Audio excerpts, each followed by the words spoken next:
What if I told you that there was a man born into a world full of darkness, full of corruption, full of injustice, who had no army, no wealth, no political throne, and yet within just 23 years, he changed the entire direction of human civilization? What if I told you that this man was mocked, tortured, had stones thrown at his blessed feet until his sandals were soaked in blood, and his response was not anger, not revenge, not hatred, but a prayer for the very people who were hurting him? What if I told you that today over 1.8 billion people wake up every single morning and the very first name on their lips is his name?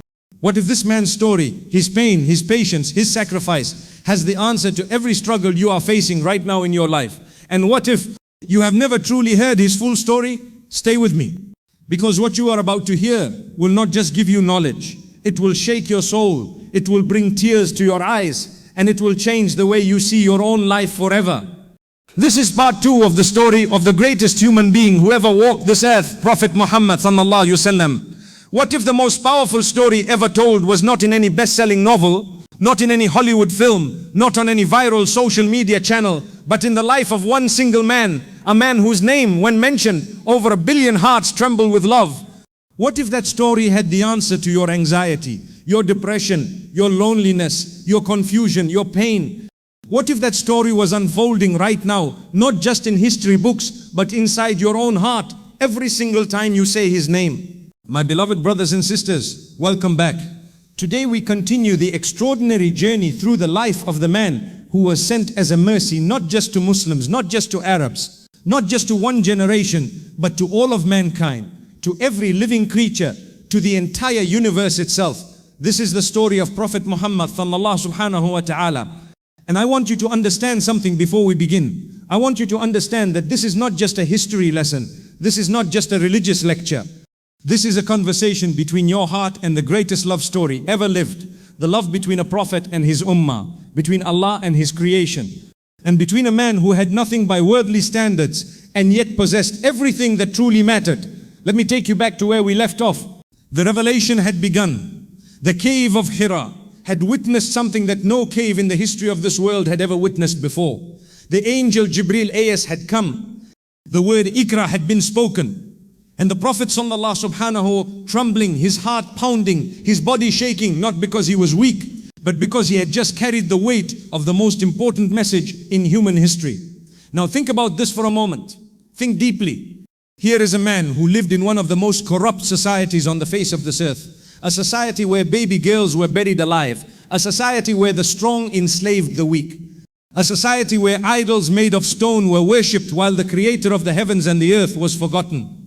And Allah subhanahu wa ta'ala chose this man from this society, from this time, to carry the light of guidance. Why? Because Allah subhanahu wa ta'ala does not always choose the one who comes from perfect circumstances.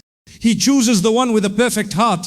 And the Prophet ﷺ had the purest heart that ever beat inside a human chest. Now the early days of prophethood were not days of celebration. They were not days of comfort. They were not days where people threw flowers and praised him in the streets. No, the early days were days of silence. The Prophet ﷺ was commanded to warn his closest family members first. He gathered them at the mountain of Safa. He called out to them. He asked them, if I told you that behind this mountain there was an army coming to attack you, would you believe me?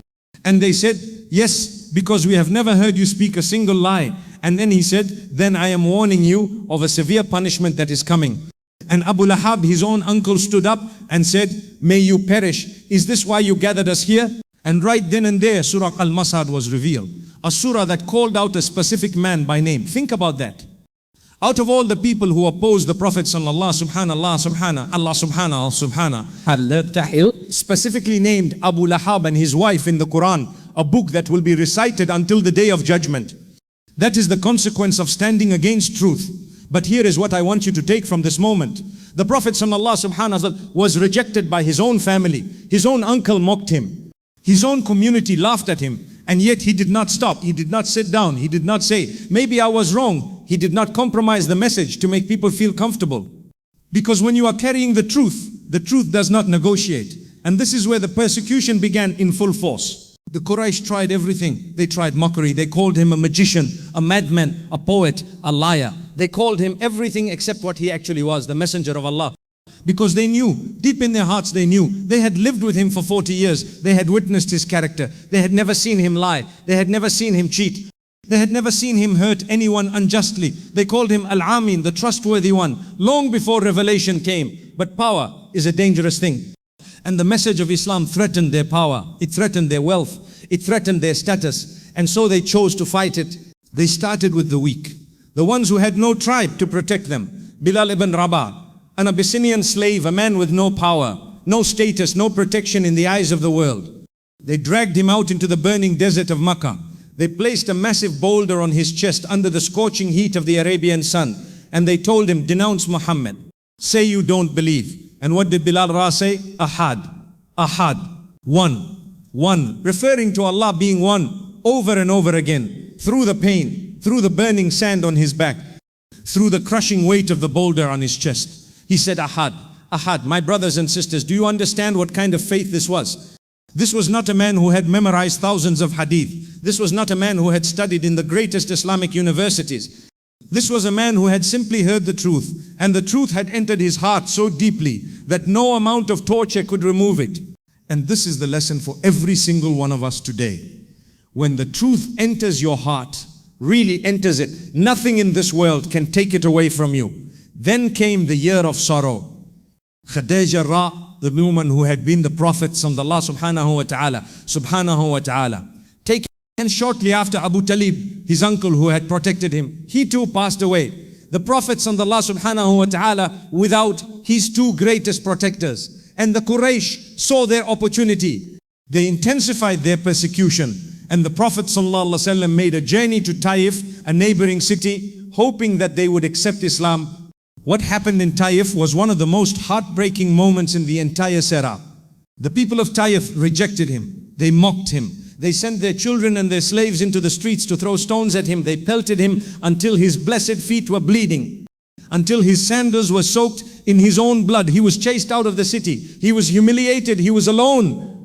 And the Prophet ﷺ sat down under the shade of a tree, exhausted, wounded, bleeding. And he raised his hands to Allah subhanahu wa ta'ala. And what did he say? Did he curse the people of Taif? Did he ask Allah to destroy them? He said, oh Allah, if you are not angry with me, then I do not care about anything else. I seek your forgiveness. And then he said something even more remarkable. He said, perhaps from their children will come those who say, La ilaha illallah. He was praying for the children of the people who had just thrown stones at him. My brothers and sisters, this is the level of the Prophet sallallahu alaihi wasallam. This is who we follow. This is who we claim to love. A man so full of mercy, so full of hope, so full of faith, that even in his most painful moment, his concern was not for himself. His concern was for the guidance of others. And then, as if to comfort his beloved Prophet sallallahu alaihi wasallam after the pain of Taif, Allah Ta'ala gave him something that no human being had ever been given before and would never be given again. The Isra wal Miraj, the night journey. In a single night, the Prophet sallallahu alaihi wasallam was taken from Masjid al-Haram in Makkah to Masjid al-Aqsa in Jerusalem, a journey that would take weeks on horseback. And then from there, he ascended through the 7 heavens, past Jannah, past Jahannam, past the Lotte tree, Sidratul Muntaha, the furthest boundary. He met Adam IS, he met Ibrahim IS, he met Musa IS, he met Isa IS. He led all the prophets in prayer in Masjid al-Aqsa, the Imam of all the prophets. And then he met Allah subhanahu wa ta'ala, not with his eyes only, not in a dream only, but in a way that only Allah subhanahu wa ta'ala and the Faravatin sallallahu alaihi wasallam fully understood. And what did Allah subhanahu wa ta'ala give him as the gift of that meeting? Salah, the 5 daily prayers. Do you understand what this means? Every time you stand on your prayer mat, every time you say Allahu Akbar, you are connecting to a gift that was given at the highest point of creation, beyond the 7 heavens, in a meeting between Allah and His most beloved creation. Your salah is not just a ritual. It is not just an obligation. It is a direct telephone line to Allah subhanahu wa ta'ala, one that He Himself installed, one that is never disconnected, one that is always answered. And Musa told the Prophet sallallahu alaihi wasallam, go back and ask for a reduction. And Allah reduced it again and again until it reached 5. And Musa said, go back again. And the Prophet ﷺ said, I am too shy to go back again. 5 prayers, the last irreducible gift of the greatest night in human history. And the next morning, When the Prophet ﷺ told the Quraysh what had happened, they laughed, they mocked. They said he had gone insane. Even some Muslims doubted. But Abu Bakr, when he was told, he said simply, if he said it, then it is true. And from that moment on, he earned the title As-Siddiq, the one who affirms the truth. This is loyalty, this is love, this is what it means to truly believe. And then came the Hijrah, the migration to Medina. The Quraysh had planned to assassinate the Prophet ﷺ. They gathered representatives from every tribe so that no single tribe would bear the blood guilt. They surrounded his house at night, and the Prophet ﷺ, guided by divine revelation, walked out among them. He placed dust on their heads as he walked, reciting the verses of Yasin, and not a single one of them saw him. Ali slept in the Prophet ﷺ bed that night, willing to sacrifice himself for the one he loved. This is what love looks like. Not just words, not just emotional posts, not just beautiful statements. Real love is lying down in the bed of the one you love, knowing that assassins are coming and saying, my life for yours. The Prophet ﷺ and Abu Bakr hid in the cave of Thor. The Quraysh searched everywhere. They came to the very entrance of the cave. Abu Bakr whispered, if any of them looks down, they will see us. And the Prophet ﷺ said, Abu Bakr, what do you think of two, when Allah is the third? A spider had spun its web across the entrance. A dove had built its nest. The Quraysh looked and they left. No army protected them that night. No walls, no fortress. Just Allah subhanahu wa ta'ala take or knocked in two of his most beloved servants and a spider doing the work of an entire battalion. My brothers and sisters, never underestimate what Allah subhanahu wa ta'ala can use to protect you. Never think that you need the grandest of means when you have the greatest of protectors. And they arrived in Medina, and the people of Medina ran out to greet them. The women sang, Talahul Badru Alayna, the full moon has risen upon us. And in that moment, a new chapter of human history began. In Medina, the Prophet ﷺ did not rest. He never rested. He built Masjid al-Nabawi, and he carried bricks himself. With his own hands, the Messenger of Allah, carrying bricks, the greatest human being ever created, covered in dust and sweat, building a house of worship with his own hands. Do you understand what kind of leader this was? No throne, no palace guards, no separation between himself and his people. He sat among them, he ate with them, he laughed with them, he cried with them. He was accessible to everyone, the king, the slave, the child, the widow. There is a narration that says a simple Bedouin woman could take the Prophet ﷺ by the hand and walk him through the streets of Medina.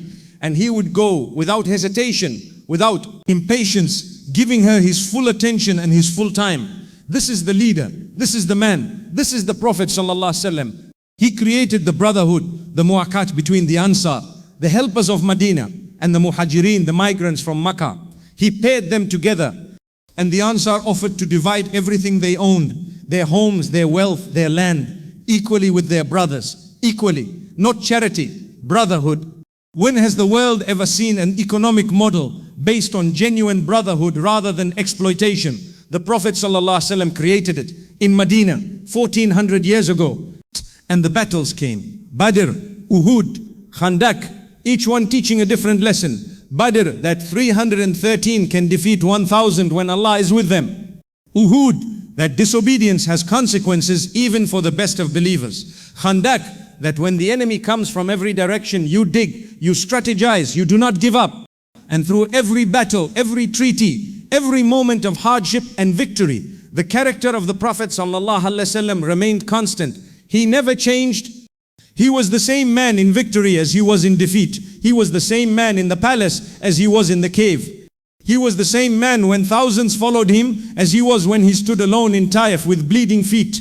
Consistency, that was his miracle of character. And I want you to think about something profound. I want you to sit with this. The Prophet ﷺ used to stand in the night prayer for so long that his blessed feet would swell. And when his companions asked him, O Messenger of Allah, Allah has already forgiven you. Why do you do this to yourself? He would say, should I not then be a grateful servant? He was standing in prayer, not out of fear of punishment, not out of seeking reward, but out of pure overflowing gratitude. How often do we pray out of gratitude? How often do we prostrate and say, Ya Allah, I have nothing to offer you except this, my forehead on the ground and my heart full of thanks. This is what the Prophet ﷺ was teaching us, not just through his words, but through every movement of his life. And I want to address every single person watching this today who is going through something difficult. Every person who feels lost, Every person who feels like Allah has forgotten them. Every person who feels like the doors have all closed and there is nowhere left to turn. I want you to look at the Prophet sallallahu subhanahu, look at his life. Look at the orphan who lost his father before he was born, who lost his mother at 6, who lost his grandfather at 8, who was rejected by his family, who was driven out of his home, who had stones thrown at him, who buried his own children, 6 of his 7 children, with his own hands. This man who experienced every form of human loss and human pain, never once questioned the mercy of Allah, never once gave up, never once said it is too hard, never once stopped calling people to the truth. And today, 1400 years after his death, you are sitting here watching this video in a time and a place he never saw, speaking a language he never spoke, and yet his message reached you. That is not coincidence, that is destiny. That is Allah subhanahu wa ta'ala keeping his promise that this message would reach every corner of the earth. And you watching this right now, you are part of that promise being fulfilled. My brothers and sisters, the story of the Prophet ﷺ is not just his story, it is your story. Every time you struggle and keep going, you are living his sunnah. Every time you forgive someone who hurt you, you are living his sunnah. Every time you wake up before dawn and stand before Allah in the darkness when no one sees you, you are living his sunnah. Every time you smile at a stranger, feed a hungry person, comfort a grieving heart, you are living his sunnah. He did not just leave us a religion. He left us a way of life so complete, so perfect, so deeply human that 1400 years later, the world is still desperate for what he brought. The world is still searching for justice, he brought it. The world is still searching for peace, he lived it. The world is still searching for meaning, he defined it. And perhaps the most powerful thing of all, the thing that should make your heart tremble with love, is this. In his final moments, in his final breaths, as he was leaving this world, his last words were for you, not for himself, not for his family, not for his closest companions. His last concern, his last whispered words were ummati, ummati, my nation, my nation. He was thinking of you. He has never met you. He has never seen your face. He does not know your name. But he loved you so deeply, so completely, so unconditionally that his final breath carried your name on it. What do we owe a man like this? We owe him our love, our obedience, our commitment to his sunnah, our effort to truly know him, not just as a historical figure, but as our beloved, as the one we aspire to meet in Jannah, as the one whose intercession we beg for on the day of judgment. Allahumma salli ala Muhammad wa ala Muhammad. My beloved brothers and sisters, we have traveled through some of the most powerful moments in the life of the greatest human being who ever lived. From the trembling in the cave of Hira to the bleeding feet in Taif, from the miraculous night of Isra wal Miraj to the spider's web at the entrance of Cave Thawr, from the lonely orphan of Makkah to the builder of the greatest civilization in human history. Every single chapter of his life carries one message, that when you put your trust in Allah completely, unconditionally, and without hesitation, nothing in this world can break you. The Prophet ﷺ was not just sent to a people in 7th century Arabia. He was sent to you right now, in this moment, in whatever you are going through. His story is the answer to your question.